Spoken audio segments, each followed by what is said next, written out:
Hello everybody. Hello everybody. This is Chase Butice. I am here with Oracle Podcast.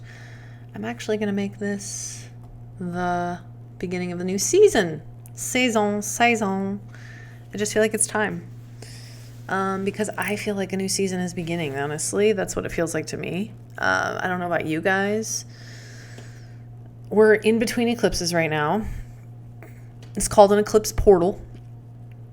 We had an eclipse in Pisces about a week ago. That was a full moon lunar eclipse. We're going to have a partial solar eclipse in Virgo on the 21st. So we're in between the eclipses right now. This eclipse season has been heavy. It's been intense. It's not been for the faint of heart. It's been really interesting. I've been working with the energies. Oh, man. And I'm starting to feel, just today, I was starting to feel relief and kind of a new windows of possibilities beginning to illuminate themselves, if that makes sense.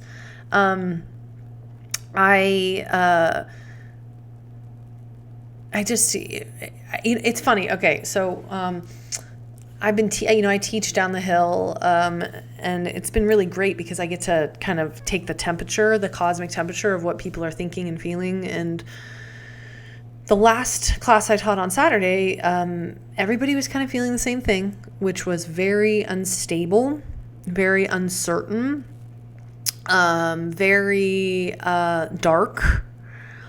Almost everybody I was talking to was talking about giving up, about being the word defeated, which I thought was very interesting because I was honestly feeling all the same energies. Since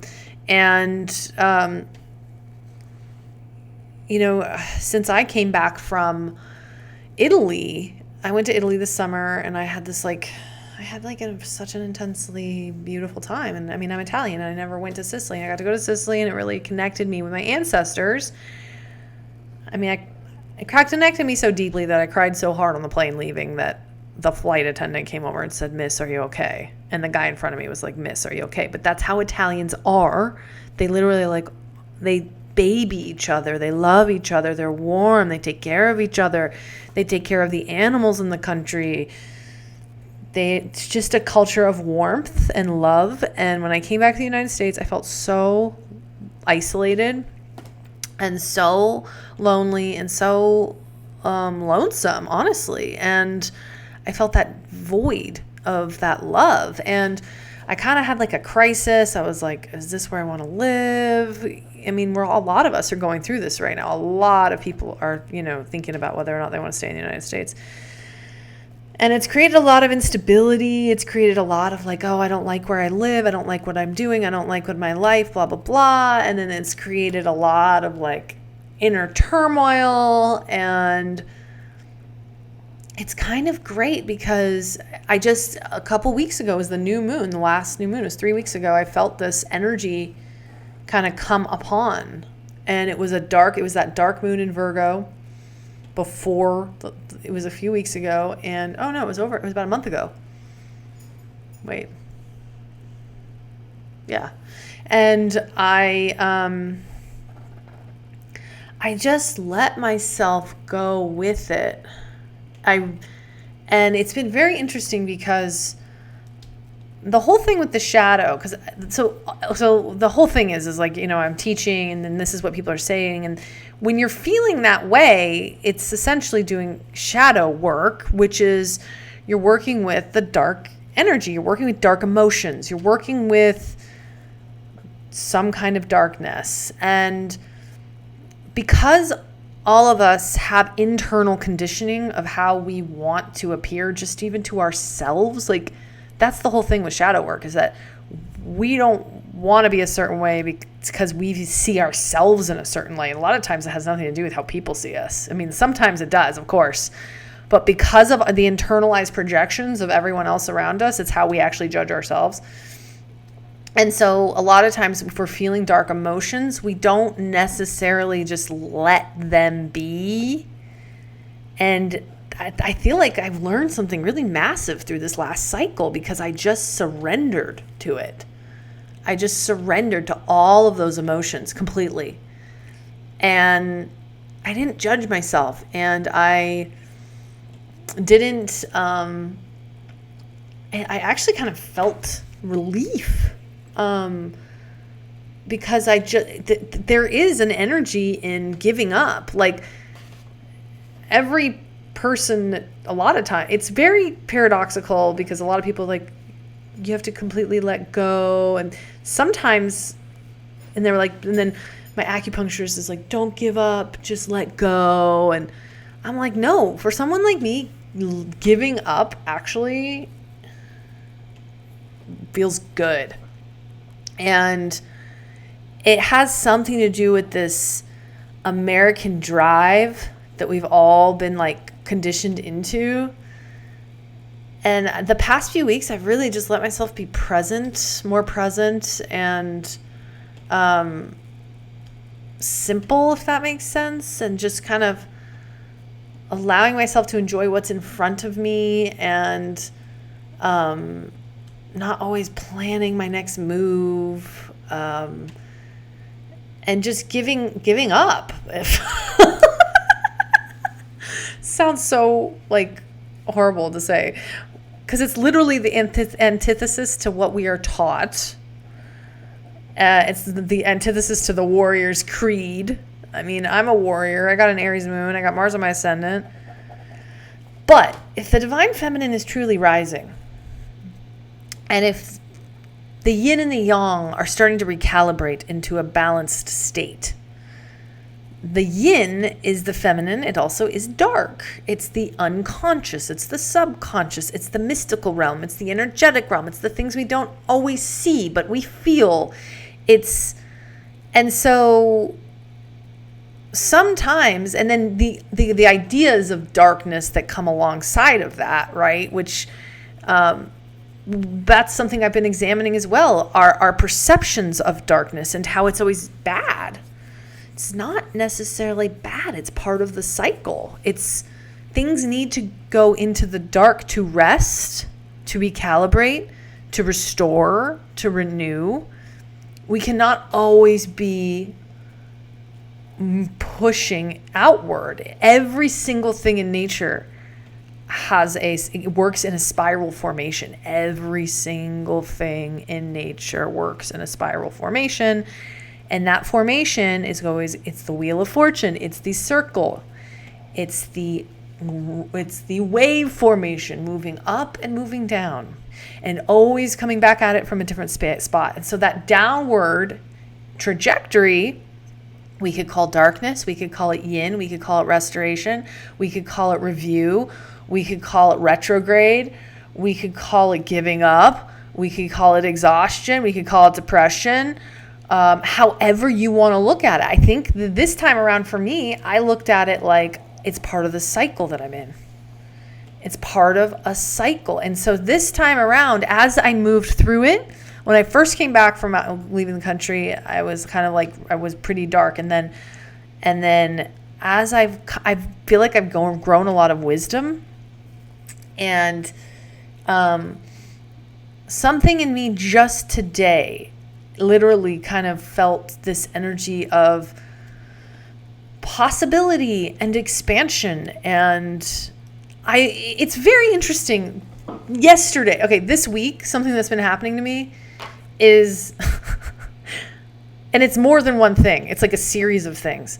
Like I teach at this detox center, and it's a beautiful place, and it's got like these gorgeous granite countertops and stuff, and there's these amazing, beautiful lanterns that are hanging down. And yesterday I went into the area because before my class, the main area, and I noticed the lanterns for the first time. I've been teaching there for 7 months, and I was asked people at the front. I was like, are those new? They were like, no, those have always been here. I never noticed them before. Another example is I have a Tesla. Yes, you can judge me if you want. I just wanted to go fast and I wanted a nice car, and it was pretty affordable, and it was really fun. It's really fun to drive, and I don't regret it. I always thought, this is really stupid, but ever since I've had the car a year, okay? In order to like take the charger out of the car, you have to like press these buttons, and then sometimes when I press the button, it would like unlock it for me to take the charger out, and other times it wouldn't. And I always thought that the car was psychic and it had connected to my energy, because sometimes I would walk up to it and I would be super confident and I'd be like, unlock, and then it would unlock. And then other times when I noticed I wasn't quite as confident, but I would do it, it wouldn't do it. It was like some weird psychic play I was playing with myself. I realized yesterday, it's when the car is unlocked. When the car is unlocked, then I can take the charger out with no problem. When the car is still locked, I cannot take the charger out.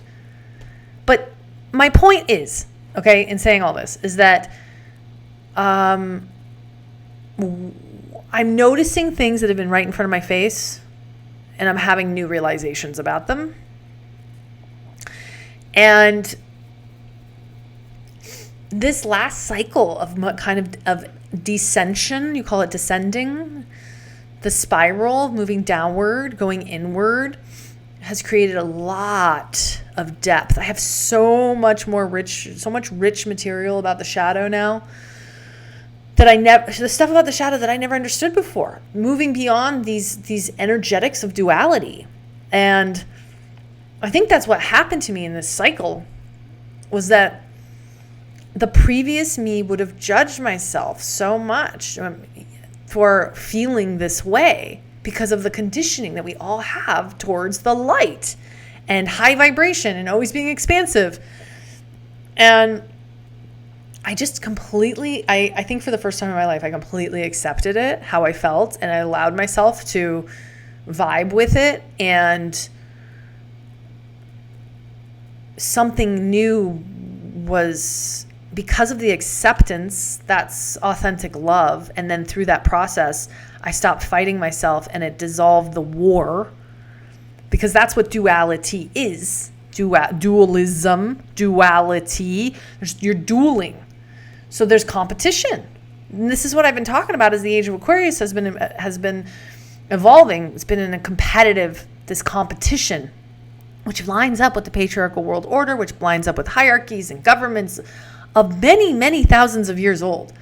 And this is what's happening to human consciousness right now. We are moving beyond duality. I've been saying this because it's been what's been coming through. I'm experiencing what this means now. And what I understand that it means is that we're not fighting ourselves anymore. I'm not fighting myself anymore. I'm not fighting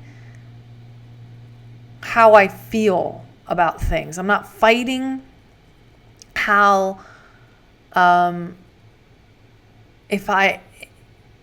not judge. It's not just fighting, it's judgment. It's not accepting. It's not accepting. I mean, there's a lot of different ways that this energy kind of plays itself out. Yeah. And so I don't know. It's been very interesting because I something in me has integrated a new level of darkness, and I'm not fighting it anymore. And that's when you start to move beyond duality, and that's when you actually become integrated and you are able to hold paradox, and then you're able to hold light and dark simultaneously. Which, I mean, it's a mind fuck in and of itself, being like a teacher in the spiritual community, especially in California. I talked to one of my oldest friends, and she's a therapist in rural Pennsylvania.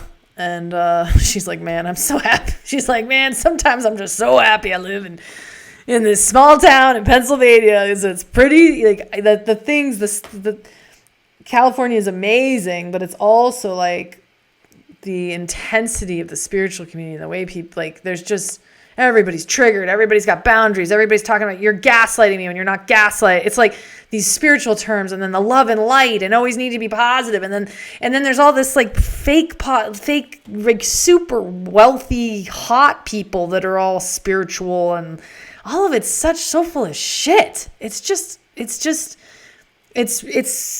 maddening. But everybody is trying to heal at the same time. So it's paradoxically like you got to accept it, but then you also have to call it. It's a very strange time, right? And so I think what I'm kind of coming down to, I saw on TikTok yesterday, I thought this was really interesting. I saw some woman talking, and she was like, I don't know if this is true, but she was saying that highest vibration is not love, it's authenticity.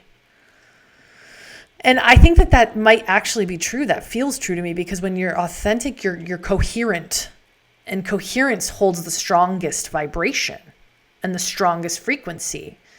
And so when you're truly authentic, though, you let yourself be imperfect. And I think that's the big lesson. So when we're moving beyond duality and these ideas of light and dark, because for many thousands of years, we've been conditioned towards the light, right? And that includes things that are white, things that are light, the light being better than the night, the yang being better than yin. I mean, I could go on and on and on about this, but when we start to integrate the dark in so many different levels, it's the energetic realm, it's the emotional realm is imperfect. It's starting to integrate imperfection, because the light a lot of times has a lot to do with us striving towards perfection, right? Like Mother Mary. It's funny, even Virgo, which is we're in between eclipses in this Pisces Virgo. When I was in Italy, Virgo is called La Madonna. It's the Virgin, and which is this perfection, right? Which I'm a Virgo, and it's not as much about perfection as it is about purity. And but Virgos become kind of neurotic in the Western world with the striving towards perfection that we all carry inside of us. So something is happening inside of me where these days, I think it has to do with the acceptance of imperfection, and that connects to the frequency of authenticity that creates a very strong, coherent signal. And that is where true sovereignty and freedom lies. Because the truth is we are human and we are imperfect. And there are those in the world that choose to live their lives in an ascetic way. Some monks, some sages, some gurus. But anytime anybody holds this level of perfection, this is what's happening. As the age of Aquarius emerges, we're moving spiritual teachers off of pedestals. And that's how I feel. I do not want to be on any pedestal. I'm like, I am going through this with you. All of us are going through this together. It's literally happening through all of us. And I'm not saying that there shouldn't be those outliers that kind of can show us the way in some regards. But anytime somebody professes to live this kind of seemingly perfect life, or seem perfectly, their body is perfect, or their spirituality is perfect, or right? There's always going to be a shadow. Now, I mean, let's take Jesus, for example. Jesus was a rebel. Jesus was angry, if you remember. I mean, I didn't read the Bible. But I have I love Christian mystics. I do. And a lot of them have read me lines from the Bible, and Jesus was pretty pissed off about the the Romans, right? And the Jew, I don't remember. I just know he was pissed. And he was hella rebellious. And he thought for himself. And he simultaneously was pissed because of the obvious injustice, but then was also able to transcend that and move into dimensions of higher dimensional love and seeing through it. So he had his human self and he had his transcendent spiritual self, right? And I think at this time in human history, because that's the thing, it's like to be truly authentic, there's gross injustices happening, right? We can't just blindly say that that's not happening. So we can acknowledge them. Like the other day, I went to the Joshua Tree bottle shop. I was like, I want a nice glass of wine. I wanted a nice glass of wine. I was craving one. I was watching The Godfather. I'm in my Italian, just going through my Italian, like missing Italy thing. And I wanted some wine. And I go into the bottle shop, which is this awesome wine shop. And I'm like, why do you guys have no wine on the shelf? And the guy's like, oh, we're closing. And that was the day I was in a dark place. And I started screaming. I was like, what? What's wrong with this place? What's wrong with this world? He's like, yeah, our landlord is raising the rent by 50%. So they're not even moving locations. They are just closing because of the greedy fucks in this area. So it's like, dude, we have these gross and I was like, this is so fun. Like I just went off and it felt good. Does that not mean I'm not a spiritual person? Does that mean I need to control my anger? I don't know, maybe. It was what I felt authentically in the moment. And it was a legitimate reaction to something that was happening in my community that has happened before where there's greedy people taking it over. Now, Jesus would have been pissed, you know? And I feel like that was me. I've just been letting myself feel. I let myself feel that fully, processed it, and I don't feel the charge anymore. And so something has happened through this cycle where I swear, not judging, not fighting, not trying to be something else, allowing the darkness to, whatever you want to call it, to just be, accepting it as part of a cycle. Some alchemy happened in that acceptance, and I integrated it because I stopped fighting it. And then some part of me is now able, I'm not saying I'm perfect or I've transcended duality by any means, but I'm telling you, I'm noticing things like literally that have been sitting in front of me forever. And now I all of a sudden see them. So something in my consciousness was illuminated.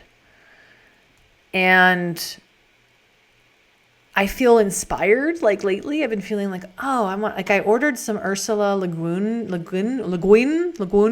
books. I've been wanting to read her for how many years? She's like a science fiction, like freaking a mystic artist, like writer. I ordered one of her books. I've been feeling really inspired to write. And then today I went on this hike and I, like for the first time, was like, I went on this awesome hike with my dog in the morning and we like hiked up this mountain near my house that I've like, why haven't I hiked up this mountain next to my house? Like every morning, like it made me so happy. I've lived here for 2 years. Did I need a dog to go with me to go? Maybe. And I was walking back and I was like, God, I'm so happy right now. Like I could live here. Maybe I should sign another 2-year lease. Like I was just like, and yeah, okay, maybe I'm like going with the currents or whatever. But it was like from where I've been of like just wanting to escape, not knowing where to go, wanting to leave America, to really, I integrated something. And I kind of had this new perspective. I think it was really wanting to escape my emotional realm, wanting to escape how I was feeling. You know, wherever you go, there you are, right? And something in me today, I just feel this integration of darkness. And it's felt really good, man. Really, really good. So I'm not saying, it's going to last forever. There's, I think a lot of mystics, we can get thrown into titles of being bipolar, or our emotions, but I think honestly, like, it's no measure of health to be well adjusted to a sick society. That's a Krishnamurti quote. And mystics are the ones that are highly, highly sensitive and attuned to the energetics of society or the world. And we feel these waves so intensely. And, that's why I've created the boundaries course. That's why I'm continuously working on boundaries in my life, because it's been something that I've been my whole life. I feel these energies and I can rise and I can fall. But this time around, I was able to hold my center inside of the wave and integrate the whole thing in a new way. So I don't know if you guys are feeling similarly. That's kind of like what I've been feeling on this eclipse, in this between eclipses. And it's been pretty freaking profound, because the darkness was dark. And I can just feel I'm right at that kind of point where you're just starting to go back up again in the spiral. But I was at the very bottom. And then you're just starting to rise again. And it's exciting. And it's also just, when I'm having that perspective, it feels like wisdom. Like, don't get so caught up in these waves. They're just waves. I was having that realization the other day when I was driving to go teach down the hill. And I was like, I had the profound realization. I was like, we are flowers. We are a rose blooming over lifetimes. Like, it's our choice how we choose to bloom. And it's never going to stop. Even if we live this life and maybe say we don't accomplish everything we wanted to, or we don't fully live up to our potential, or whatever pressure bullshit we've put on ourselves, I think it's like that potentiality will inevitably be released, because it's part of the cycle of nature, and you cannot escape that cycle, no matter how hard humans try to distort the cycles of nature, which is really to be in a constant process of evolving and shedding and letting go and expanding. But it's our choice. But no matter what, we're on the journey, and maybe, depending on how, it's our choice how long the journey takes. And it's a profound journey, and it could be many, many lifetimes. And I just had that realization. It's a rose blooming over many lifetimes. And, for me personally, and maybe this, I always knew I came to this earth. I always knew I knew I came to this earth. I was like, I had some sort of a mission. I know before I came to this earth, I was like somebody that was like, I want to go help. I want to go help during this time. I know I can. And then I came to this time space, and I was like, what the fuck did I do? Get me off this planet. I don't belong here. Never felt like I belonged here, ever, ever, ever. I'm sure a lot of you feel similarly. But I always kind of also had this feeling like, there's something I'm meant to do in this lifetime. And I've put a lot of pressure on myself for that. And I just kind of let all of that go. And I just was like, if it happens, it happens. If it don't, it don't. And chill, man. Just chill, And I think that's what the emergence of the divine feminine is about. This pressure that we have put on ourselves, the yin energetics, where you start opening up to pleasure and just life and living. And that's why it was so heartbreaking for me to leave Italy, because people in Italy do that. And I think when I came back to America, I came back to the American way, which is how I've treated myself, which is not doing that, not living a life in pleasure. And something's happened during this time period where I've started integrating that. So I'm integrating Italy into me, into my bones. And I don't have to move. I can change my belief systems and my frequency and my vibration. I don't have, it's not even, it's just it's yielding. It's yielding. It's allowing. It's opening. Those are the energies of the divine feminine. And really it's attuning to Mother Nature. Because that's how Mother Nature, there is a grand patterning inside of this great universe. There is a grand patterning. And inside of that patterning and how it comes about is a grand secret. And that's where wildness comes through. But when we kind of let go and remember that we're part of a grand pattern, I think we can really allow ourselves to just, it's like striking when the mood hits you. Or I think my life, I've spent a lot of my life in a stress, pushing, and it's exhausting. It's very young, it's very masculine. I don't want to do that anymore. Don't want to do it anymore.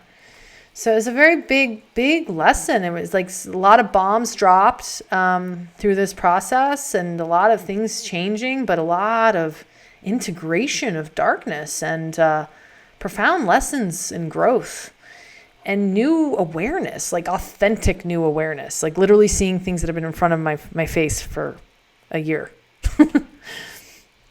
So that's my little tidbit on these emerging times, in this emergent time, and in between eclipses is quite a profound time. It's pretty freaking awesome. I wonder how you guys are feeling, and if you feel similarly, if you've had similar experiences. I'd love to know. If you are, tell me in the comments or rate the podcast, blah blah blah, whatever.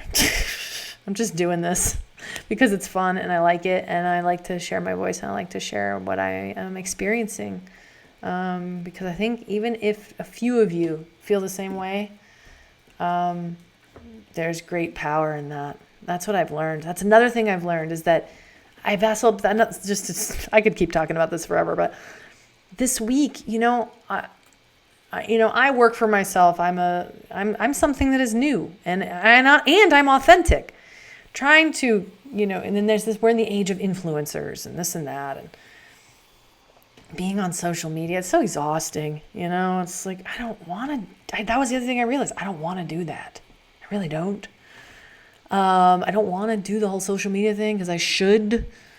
And I was getting pushed in that direction pretty hard. And it feels so good to let all that go. But I kind of had this realization. I really let go of, I realized that even in my classes that I teach, 12 people, the influence of just, igniting a light inside of the consciousness of those 12 people will spread. And that feels so powerful and amazing. And I don't need to be super well known. I don't need any of that. As long as I'm doing my work in the world, that is this work, I don't need a gajillion followers. As long as there's actual receptivity, and that's what matters to me. So it just felt so good to realize that. It's a real true ego death, but it's authentic, and it's like creating for the sake of creativity. It's very true, and it's very alive, and shedding all these ideas about who we should be, right? Which is shadows, and just accepting what is. So much power in it. All right, this was a good podcast. I feel so good to do sometimes. So thanks for listening, guys. I love you, and I hope I will see you soon. And hang in there. Okay.